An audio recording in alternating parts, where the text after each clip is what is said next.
நம்ம நடவு நட்டு 6 நாள் ஆகுது. 6வது நாள் நம்ம போடுறோம். இது வந்து நம்மளோட கனஜீவாமிர்தம்.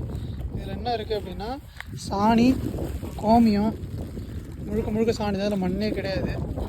கையில் கூட முட்டாது பாருங்கள். சாணி, கோமியம், இயற்கை இலை, அப்புறம் வந்து புளிச்ச மோர், எல்லாமே இருக்குங்க இதெல்லாம். அதனால தான் மக்கி இருக்குது. இப்போ இதை நம்ம போட்டுட்ருக்கோம் அடி உரமாக. நடவு நட்டு 6வது நாள் போடுறோம். இந்த மாதிரி நாட்டு மாடு இருந்தாலும் இது முழுக்க நாட்டு மாட்டு சாணம், நாட்டு மாட்டு கோமியம், அந்த பால்லேருந்து எடுத்த வெண்ணெய் எடுத்து மோர் அடிக்கணும் இல்லையா அது. ஸோ முழுக்க இதான் நம்ம போடுறோம். எல்லா இடத்துலையும் வச்சுருக்கிறோம். தலைக்காலை வச்சுட்டு இப்போ இதை போட்டுட்ருக்கோம். ஒரு ஏக்கருக்கு 100 கிலோ அப்படின்ற மாதிரி கணக்கு பண்ணி போட்டுட்ருக்கோம். அப்படியே அங்கங்கே தூவிட்டு போனோம்னா இது வந்து பச்சை பிடிக்க உதவும். ஆல்ரெடி பச்சை பிடிச்சிருச்சு.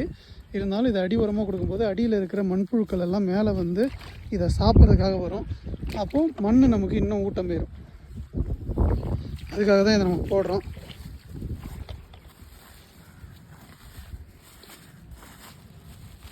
நம்மளோட இயற்கை விவசாயம் இப்படி தான் போயிட்டுருக்கு.